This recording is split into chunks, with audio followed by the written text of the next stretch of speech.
40,000 care workers ended up being sacked or losing their jobs as a result of refusing the COVID jab, even though many of them had worked throughout the pandemic and had already had COVID. Well, now the Together campaign, who have campaigned against vaccine passports, against lockdown and the like, they've called on the new Health Secretary and Deputy Prime Minister Therese Coffey to apologise and to reinstate those care workers. Well, Alan Miller is founder of the Together Declaration campaign and joins us. Good morning to you. Good morning, Julia. Thank you so much for joining us. Probably some of the toughest jobs during lockdown, who we were supposedly clapping for and banging pots and pans for. They were the people who were, I suppose, most punished by this policy, weren't they? Over 40,000 people, very brave and courageous, all the way through, putting themselves on the line. Then they were told if they didn't get the jab, they wouldn't have a job. This is not just about rectifying something from the past, although that's very important. We now see that over 13,000 people are not being released from beds. You've got a bed blocking situation in the NHS because they just cannot go into care.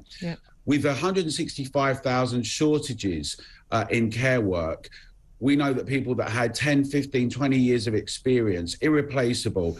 And so this is an opportunity now for Liz Truss and for Therese Coffey, for the new government, to be able to say, look, whatever's happened in the past, we need to get this sorted. There's a practical solution to this. There needs to be an apology, but really importantly, there needs to be compensation for the period and they can reinstate them. Yeah. That would have an immediate impact now.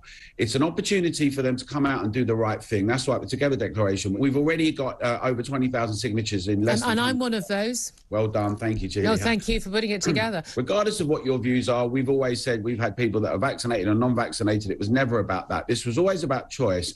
What we now need is we need Therese Coffey to come out and actually say we're sorry that this has happened.